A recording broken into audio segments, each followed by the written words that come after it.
Hi friends, welcome to my channel women's paradise. ఎలా ఉన్నారు? అందరూ బాగున్నారా?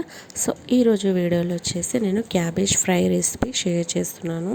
సో మనం క్యాబేజ్ పకోడా, క్యాబేజ్తో Manchurian, cabbage fry curry and cabbage gravy కర్రీలా కూడా చేసుకుంటారు. సో ఈరోజు వచ్చేసి నేను ఫ్రై రెసిపీ షేర్ చేస్తున్నాను. సో ఇది మనకు రైస్లోకి, చపాతీలోకి, పూరీలోకి కూడా చాలా బాగుంటుంది.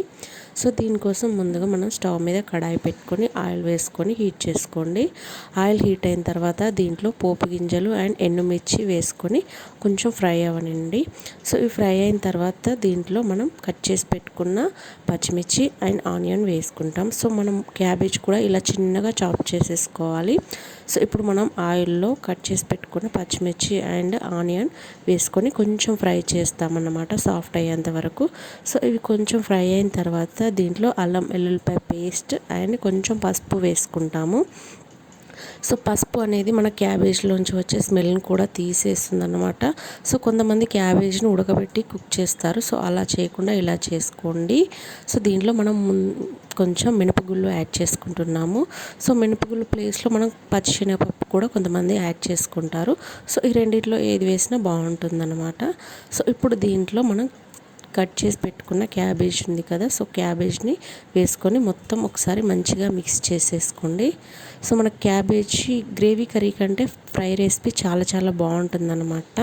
సో కొంచెం ఆయిల్ ఎక్కువ వేసుకొని, కొంచెం లిటిల్ బిట్ ఆయిల్ ఎక్కువ వేసుకొని ఫ్రై చేసుకోండి. సో చాలా బాగా వస్తుంది టేస్ట్. సో ఇలా మొత్తం ఒకసారి మంచిగా మిక్స్ చేసుకున్న తర్వాత ఒక 5 minutes మూత పెట్టేసుకొని మగ్గించుకోవాలి. సో మనకు ఈ కర్రీ వచ్చేసి మనకి రైస్లోకి, చపాతీస్లోకి అండ్ పూరీస్లోకి కూడా చాలా చాలా బాగుంటుందన్నమాట. సో ఇప్పుడు ఇలా ఒకసారి మంచిగా మిక్స్ చేసేసుకోండి. 5 minutes తర్వాత కూడా మూత తీసేసుకొని మొత్తం మంచిగా మిక్స్ చేసుకోండి. సో ఇది ఒకసారి మళ్ళీ దీంట్లో కొంచెం సాల్ట్ అండ్ టేస్ట్కి సరిపడా కారం యాడ్ చేసుకోండి. సో మనకు క్యాబేజ్ నుంచి స్మెల్ వస్తుంది అనుకుంటారు కదా, సో అలాంటప్పుడు కొంచెం కారం ఎక్కువ యాడ్ చేసుకోండి. సో స్మెల్ లాంటిది ఏమీ రాకుండా ఉంటుంది. కొంతమంది క్యాబేజ్ స్మెల్ వల్లే కర్రీని ఇష్టపడరు, బట్ ఇలా ట్రై చేయండి, చాలా చాలా బాగుంటుంది. సో ఇలా ఉప్పు కారం అన్నీ కలిసేలాగా ఒకసారి మంచిగా మిక్స్ చేసుకొని మళ్ళీ మూత పెట్టేసుకొని మగ్గించండి.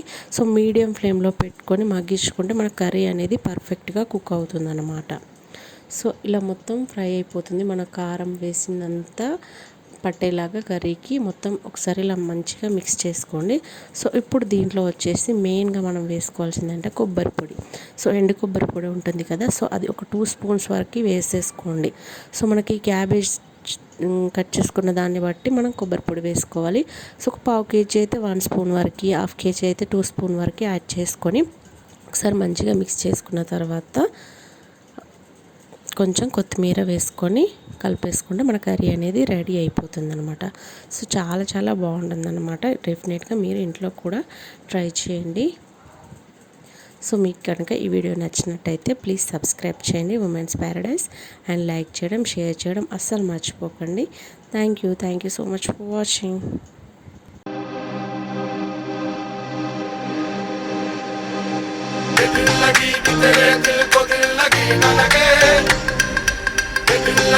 तेरे दिल को दिल लगी न लगे, बाबा की हम